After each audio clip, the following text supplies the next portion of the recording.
Think and Grow Rich, Summary and Analysis, Chapter 2, Desire, Definiteness of Purpose.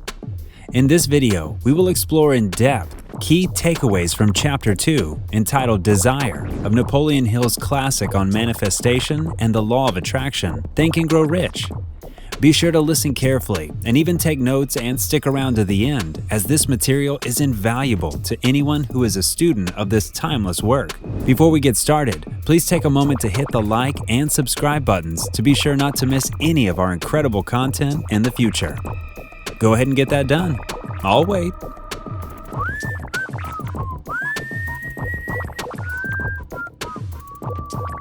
Okay, let's get into it.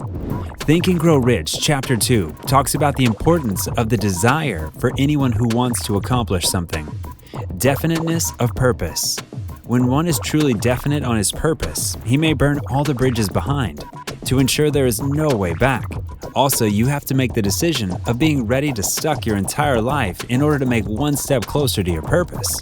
Burning one's bridges will leave you no option but to succeed. In the case of Mr. Edwin C. Barnes, he always considered himself partner of Mr. Edison from the very moment he started working with him, even if his job wasn't directly related to Edison's. When one is definite, one puts his dreams across and never minds what others say when encountering temporary defeat.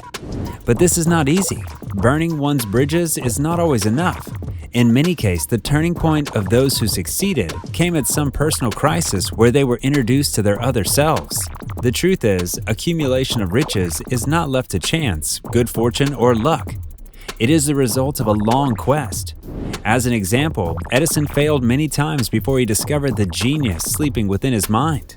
This state of mind can only be obtained through persistence and a burning desire. The 6-step method for transmuting desire into riches. The 6 steps outlined in Chapter 2 of Think and Grow Rich are very well known by Napoleon Hill followers. They are a recipe by Andrew Carnegie, which also holds Edison's stamp of approval as essential for the attainment of any definite goal.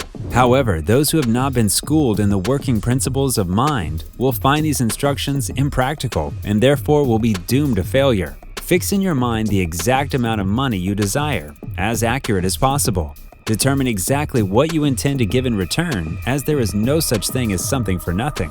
Establish a definite date when you intend to possess the money you desire. Create a plan and begin at once, whether you are ready or not. Write points 1 to 4 as clear and concise as possible. Read point 5 twice daily, in the morning after rising and before retiring at night. With the application of these principles, you will convince yourself as you become definitely determined. In fact, money consciousness is a state of mind so saturated with desire, you see yourself already in possession of it. Mary Kay Techniques for Self-Confidence. Mary Kay is the perfect example, proving that Think and Grow Rich is also for women. She has proposed a few steps to increase self-confidence in line with Carnegie's principles. Number 1. Visualize yourself successful. Visualize yourself in this new environment, capable and self-confident. Number 2, reflect on your past success. Recall it to remember your potential. Number 3, set definite goals and be aware when you deviate to undertake corrective action. Number 4, respond positively to life. For example, delete the word impossible and many others. Chapter 2, Analysis and Review. To burn one's bridges means to do something which makes it impossible to go back to the previous state. This idiomatic expression means that you reach a point of no return.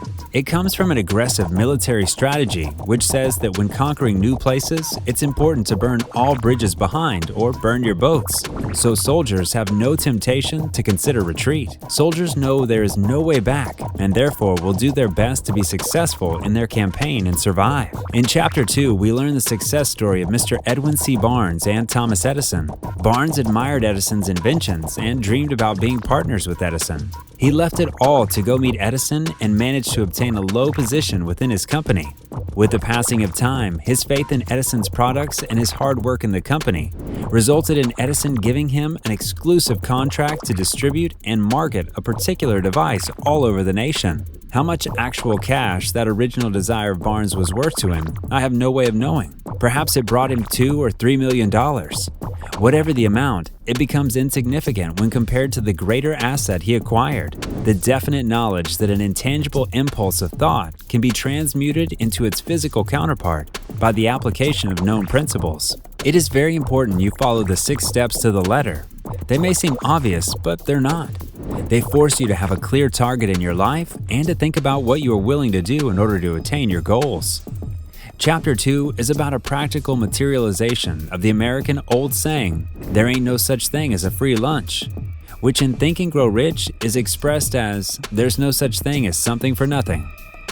Thanks for sticking around to the end. If you feel like you received some real value and insight from this content, please take a moment to hit the like and subscribe buttons so as to not miss any of our new video releases. We upload new videos on Mondays, Wednesdays, and Fridays. Until next time, we remain Business Brain USA.